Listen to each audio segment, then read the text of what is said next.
ನಮಸ್ಕಾರ. GTV news ಕನ್ನಡಕ್ಕೆ ಸ್ವಾಗತ. ನಾನು ನಿಮ್ಮ ವೆಂಕಟೇಶ್. ಮಾಗಡಿ ತಾಲೂಕಿನ ತಿಪ್ಪಸಂದ್ರದ ಶ್ರೀ ಮಾರುತಿ ಕ್ರೀಡಾಂಗಣದಲ್ಲಿ 2026-27ನೇ ಸಾಲಿನ ಪದವಿ ಪೂರ್ವ ಕಾಲೇಜುಗಳ ವಿದ್ಯಾರ್ಥಿನಿಯರ ತಾಲೂಕು ಮಟ್ಟದ ಕ್ರೀಡಾಕೂಟವನ್ನು ನಡೆಸಲಾಯಿತು. ಈ ಸಂದರ್ಭದಲ್ಲಿ ಪದವಿ ಪೂರ್ವ ಶಾಲಾ ಶಿಕ್ಷಣ ಇಲಾಖೆಯ ಉಪನಿರ್ದೇಶಕ ಮರಿಸ್ವಾಮಿ ಎಂ, ಬೆಂಗಳೂರು ದಕ್ಷಿಣ ಜಿಲ್ಲಾ ಸಹಕಾರ ಯೂನಿಯನ್ನ ಅಧ್ಯಕ್ಷ MK ಧನಂಜಯ, ಕಾಲೇಜು ಅಭಿವೃದ್ಧಿ ಸಮಿತಿಯ ಅಧ್ಯಕ್ಷ ಮರಿಗೌಡ, ಮಾಜಿ ತಾಲೂಕು ಪಂಚಾಯಿತಿ ಅಧ್ಯಕ್ಷ MH Suresh, Shivaraju, PLD bank ಅಧ್ಯಕ್ಷ ರವೀಶ್, ತಾಲೂಕು ಕಸಾಪ ಅಧ್ಯಕ್ಷ ತೀನಾ ಪದ್ಮನಾಭ್, ಬೆಂಗಳೂರು ದಕ್ಷಿಣ ಜಿಲ್ಲಾ ಪ್ರಾಂಶುಪಾಲರ ಸಂಘದ ಅಧ್ಯಕ್ಷ ಶಿವಣ್ಣ ಹಾಗೂ ಮಾಗಡಿ ತಾಲೂಕಿನ ಎಲ್ಲ ಪದವಿ ಪೂರ್ವ ಕಾಲೇಜಿನ ಪ್ರಾಂಶುಪಾಲರುಗಳು ಹಾಗೂ ದೈಹಿಕ ಶಿಕ್ಷಕರು ಭಾಗವಹಿಸಿದ್ದರು.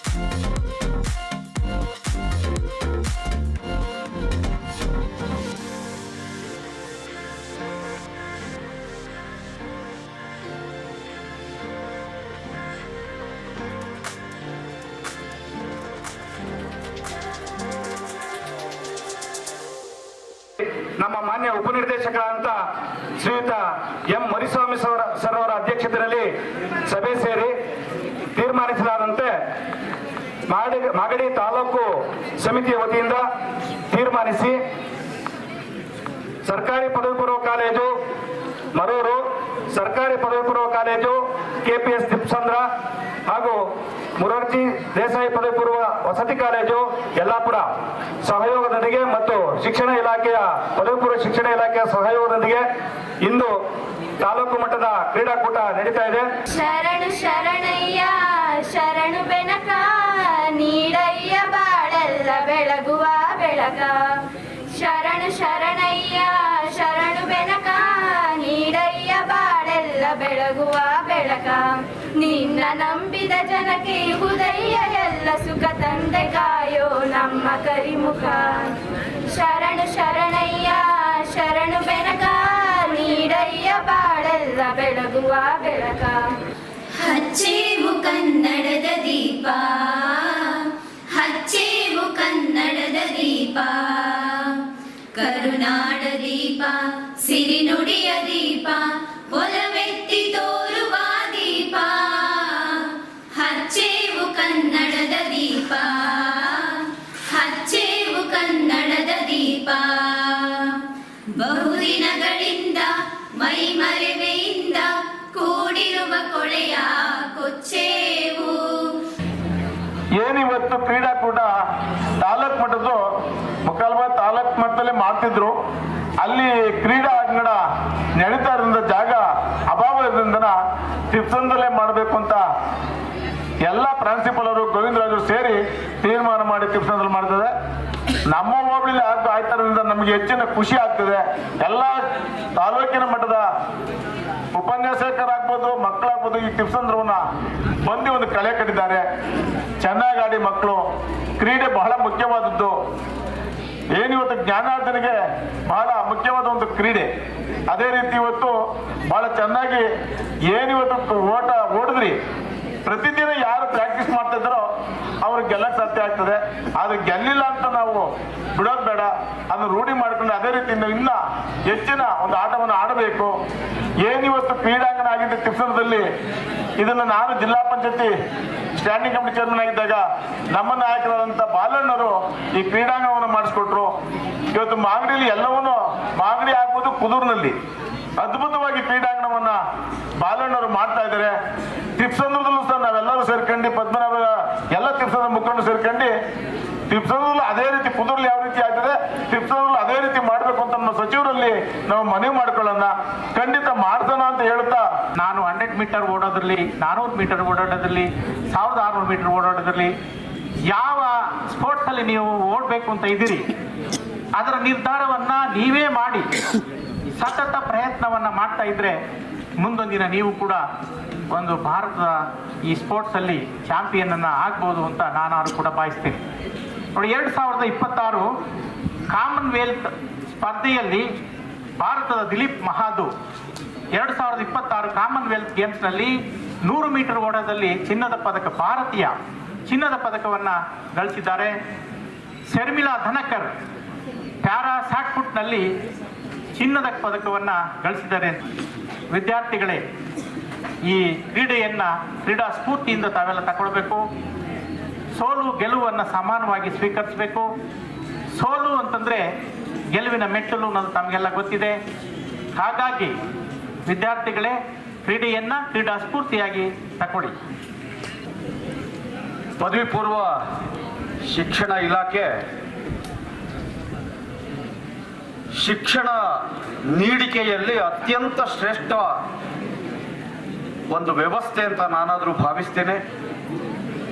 ಈ PUC 2 ವರ್ಷ ಓದಿದಂಥ ವಿದ್ಯಾರ್ಥಿಗಳು ನಂತರದಲ್ಲಿ ಅವರು ವೃತ್ತಿಪರವಾದಂಥ ಶಿಕ್ಷಣ ಕೋರ್ಸ್ಗಳಿಗೆ ಹೋಗಿ ಇಡೀ ದೇಶ ವಿದೇಶಗಳಲ್ಲಿ ನೆಲೆಸುತ್ತಾ ಭಾರತದ ಒಂದು ಕೀರ್ತಿಯನ್ನು ಅವರು ಪ್ರಜ್ವಲಿಸ್ತಾ ಇದ್ದಾರೆ. ನೀವು ನಾಳೆಯ ಇಂಜಿನಿಯರಿಂಗು, ವೈದ್ಯಕೀಯ, ಬೇರೆ ಬೇರೆ ಕೋರ್ಸ್ಗಳಿಗೆ ಹೋಗುವಂಥ ವಿದ್ಯಾರ್ಥಿಗಳು ಇಲ್ಲಿದ್ದೀರಿ. ಪ್ರಿಯ ವಿದ್ಯಾರ್ಥಿಗಳೇ, ನಾನು ಈ ಕ್ರೀಡೆಗೆ ಸಂಬಂಧಿಸಿದಂತೆ ಹೇಳೋದಾದ್ರೆ, ಮನುಷ್ಯನಿಗೆ ಈ ಆರೋಗ್ಯ ಮತ್ತು ಶಿಕ್ಷಣದ ಎಷ್ಟು ಮಹತ್ವ ಇದೆಯೋ ನಮ್ಮ ಸರ್ಕಾರಗಳು ಅಷ್ಟು ಮಹತ್ವವನ್ನು ಕೊಡ್ತಾ ಇಲ್ಲ. ಬೇರೆ ದೇಶಗಳಲ್ಲಿ ನಮ್ಮ GDPಯ 10% ಹಣವನ್ನು ಆರೋಗ್ಯ ಮತ್ತು ಶಿಕ್ಷಣ ಕ್ಷೇತ್ರಕ್ಕೆ ಕೊಡ್ತಾ ಇರ್ತಾರೆ. ಕನಿಷ್ಠ ಅದರಲ್ಲಿ ಒಂದು 5-6% ಕ್ರೀಡಾ ಕ್ಷೇತ್ರಕ್ಕೆ ಕೊಡಬೇಕು. ನಮ್ಮಲ್ಲಿ ವಿದ್ಯಾರ್ಥಿಗಳಿಗೆ ಕ್ರೀಡಾ ದೈಹಿಕ ತರಬೇತುದಾರರೇ ಇಲ್ಲ. ನಮ್ಮ PUCನಲ್ಲಿ ಸುಮಾರು 2000 ಚಿಲ್ಲರೆ ಕಾಲೇಜ್ಗಳಿದೆ, ಒಂದು 20 ಜನ ದೈಹಿಕ ಶಿಕ್ಷಕರಿಲ್ಲ. ಕ್ರೀಡಾ ನಿಧಿ ಇನ್ನೂ 3 ಅಂಕಿಗೆ ತಲುಪಲೇ ಇಲ್ಲ. ಕ್ರೀಡಾ ಕ್ಷೇತ್ರಕ್ಕೆ ಧನ ಸಹಾಯ ಇರಬೇಕು, ದೈಹಿಕ ತರಬೇತುದಾರರು ಇರಬೇಕು, ಆ ಮುಖಾಂತರ ಒಳ್ಳೆ ಕ್ರೀಡಾಂಗಣಗಳಿರಬೇಕು. ಆಗಿದ್ದಾಗ ಮಾತ್ರ ನಿಜವಾಗ್ಲೂ ನಮ್ಮ ದೇಶದಲ್ಲಿ ಉನ್ನತವಾದಂಥ ಕ್ರೀಡಾಪಟುಗಳು ಹುಟ್ಟಿ ಬರೋದಕ್ಕೆ ಸಾಧ್ಯ ಆಗುತ್ತೆ. ಪದವಿ ಪೂರ್ವ ಕಾಲೇಜುಗಳ ತಾಲೂಕು ಮಟ್ಟದ ಕ್ರೀಡಾಕೂಟದಲ್ಲಿ ಭಾಗವಹಿಸುತ್ತಿರುವ ನಾವುಗಳು ಕ್ರೀಡಾ ನಿಯಮಗಳಿಗೆ ಅನುಗುಣವಾಗಿ ತೀರ್ಪುಗಾರರ ತೀರ್ಪಿಗೆ ಬದ್ಧರಾಗಿ ಕ್ರೀಡಾ ಮನೋಭಾವದಿಂದ ಭಾಗವಹಿಸಿ ನಮ್ಮ ತಾಲೂಕಿಗೆ, ನಮ್ಮ ಜಿಲ್ಲೆಗೆ, ನಮ್ಮ ರಾಜ್ಯಕ್ಕೆ ಮತ್ತು ನಮ್ಮ ರಾಷ್ಟ್ರಕ್ಕೆ ಕೀರ್ತಿ ತರುತ್ತೇವೆಂದು ಹಾಗೂ ಕ್ರೀಡಾಕೂಟದ ಹಿರಿಮೆಯನ್ನು ಎತ್ತಿ ಹಿಡಿಯುತ್ತೇವೆಂದು ಈ ಮೂಲಕ ಪ್ರಮಾಣ ಮಾಡುತ್ತಿದ್ದೇವೆ.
ಇದು ಇವತ್ತಿನ ಮಾಗಡಿಯ ಸುದ್ದಿ ಸಮಾಚಾರ. ನಿರಂತರ ಸುದ್ದಿ ಸಮಾಚಾರಕ್ಕೆ ವೀಕ್ಷಿಸಿ ನಿಮ್ಮ GTV ನ್ಯೂಸ್ ಕನ್ನಡವನ್ನು. ವಂದನೆಗಳು.